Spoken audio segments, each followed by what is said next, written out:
right, moving on to Jesus' discussion in the article, Truth, the Apostles' Creed, second article, Truth, about his work of redemption. He was able to provide redemption for us, buying us back because of his dual nature, the God-man, and in the precious price, infinite value, infinite worth, his very own blood, which was holy, and as Luther also reminds us, precious. Through his innocent suffering and death, we're kind of picking up on Luther's thoughts about the suffering that was involved. So today, I want you to ask yourself some questions, thoughts about Jesus' suffering. When Jesus suffered, it was for us and it was entirely innocent. In other words, Jesus did not deserve to suffer because he was guilty. He was guiltless. He was innocent, not responsible for any sin. Jesus deserved then no punishment.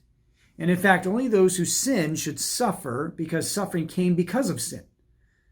Just as the wages or earnings of sin is death, so too suffering is the earning or payment of consequences of living in a sin-broken world where we are in debt.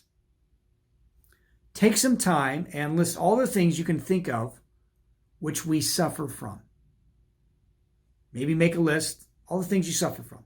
Explain how it comforts us to know that Jesus suffered, all that we suffered too, did this willingly because he's innocent. But he didn't have to. What comfort do you gain from knowing that Jesus suffered like sinners who deserved to suffer, though he was undeserving of that? Passage for you to think about. Jesus, the prophet Isaiah said 700 years before he came, Jesus was spoken of this way. He was despised and rejected by men.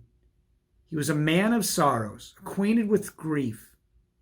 And surely he took up our infirmities, our weaknesses, our sorrows, even some would say our sicknesses. He took up all of that. And he carried our sorrows. Isaiah 53, 3-4. What comfort do you get in knowing that Jesus willingly suffered because he was innocent? He didn't have to suffer, didn't deserve to suffer, but he chose to. What comfort do you get out of that?